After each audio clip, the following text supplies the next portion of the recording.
नमस्कार मु रत्नमंजरी आपण देखुछंती किचन टूर विथ रुना। आजिर रेसिपीटी होची चिकेन कषा करबा पई तार सामग्री गुड़िक चिकेन पियाज कंचा लंका टमाटो रसुण अदा लुण हलदी लंका जीरा धनिया चिकेन पाउडर ये दालचीनी गुजराती गोलमर्च लवंग जीरा दीटा सुखिला लंका तेजपत्र तना आम पियाज को काटिबा।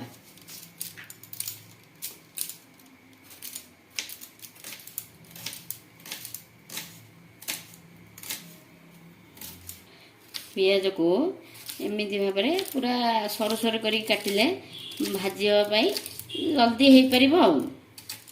बर्तमान टमाटो काटिबा। आसतु अदा रसुण को ग्राइंडिंग करदेबा। एथिरे टिके पानी देदेबा।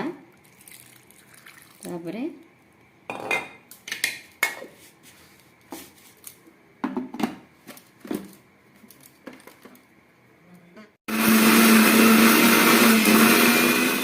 देखंतु अदा रसुण पेस्ट एटी पूरा पालस हो सारी। तो कड़ई बसेगा। कड़ई बर्तन तातिला तेल पकेबा।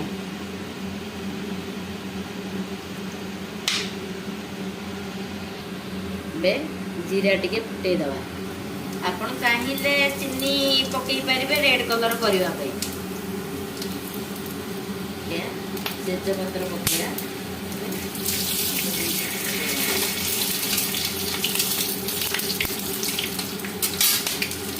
पियाज को पकेबा।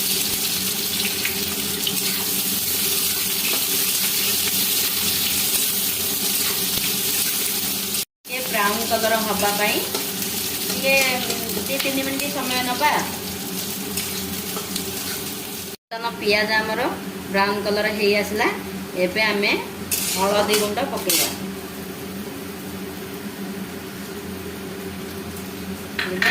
लंका गुंड पकेबा। जीरा गुंड पकेबा। तापरे धनिया गुंड पकेबा। Chicken powder पकेबा। सब गुड़ाक मिक्स करदे। मिक्स होला परे टिके पानी टिके देदेबा। एबे पानी टिके देदेबा।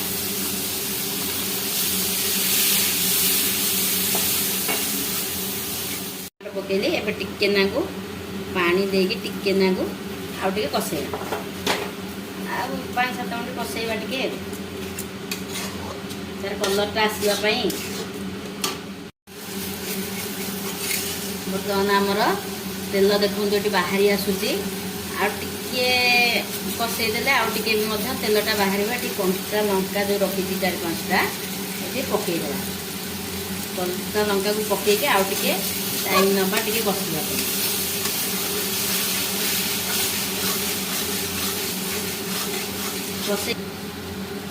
मसलार स्वाद अनुसार लुण पकेबा।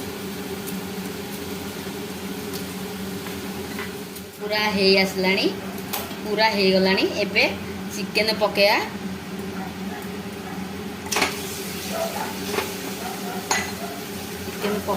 चिकेन पकेगी ताकू टिके मिसिला पर्यंत घाटिबा को पड़े।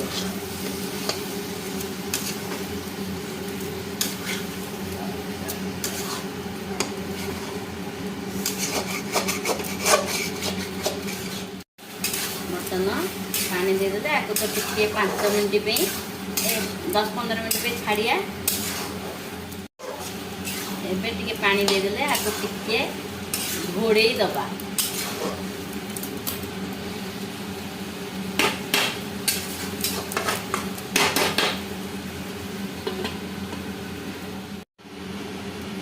बर्तमान आम देखीदेवा चिकेनटा पानी लगिज कि कौन। जेहेतु अल्प पानी दौचे मझिरे मझिरे टे देखी दौथबा। बेसी समय तो देकी रखिपारियानी लगिज तल। तेणु मझिरे मझिरे टे चेक कर दौथबा। तापर ହେଇଗଲା ପରେ ବାହାର କରିବା ଆଉ। ଏବେ ଦେଖିଦେବା ଆମର ଚିକେନ କଷା ହେଇଗଲାଣି। ଦେଖନ୍ତୁ ଚିକେନ କଷା ପୁରା ପ୍ରସ୍ତୁତ ହେଇଗଲାଣି। ଏବେ ଆମେ ଦେଖିଦେବା ହେଇଗଲା। ଏବେ ଆମେ ଧନିଆ ପତ୍ର ଟିକେ ଦେଇଦେବା।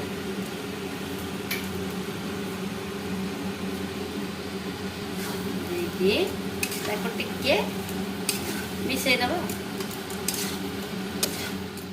ବର୍ତ୍ତମାନ ଚିକେନ କଷାଟି ହେଇଗଲାଣି। ଆମେ ଟିକେ ଦେଖିଦେବା ସିଝିଛି କି ନ ସିଝିଛି। ଦେଖନ୍ତୁ ଏଠି ପୁରା ସିଝି ଯାଇଛି। ଡାଲଚିନି ଗୁଣ୍ଡ ଟିକେ ପକେଇଦେବା। ଡାଲଚିନି ଗୁଣ୍ଡ ପକେଇକି ତାକୁ ଟିକେ ପୁଣି ମିଶେଇଦେବା। ମିଶେଇ ଦେଇକି ପ୍ଲେଟକୁ ବାହାର କରିବା। ଆପଣଙ୍କୁ ଭିଡ଼ିଓଟି କିପରି ଲାଗିଲା କମେଣ୍ଟ ମାଧ୍ୟମରେ ଜଣାନ୍ତୁ। ଲାଇକ୍ ସେୟାର ସବସ୍କ୍ରାଇବ୍ କରନ୍ତୁ। ଆପଣମାନେ ଲାଇକ୍ ବଟନ୍ ଦବାଇ ମୋର ମନୋବଳକୁ ବୃଦ୍ଧି କରନ୍ତୁ, ଯାହାଫଳରେ ମୁଁ ନୂଆ ନୂଆ ରେସିପି ନେଇ ଆପଣଙ୍କ ପାଖରେ ପହଞ୍ଚି ପାରିବି।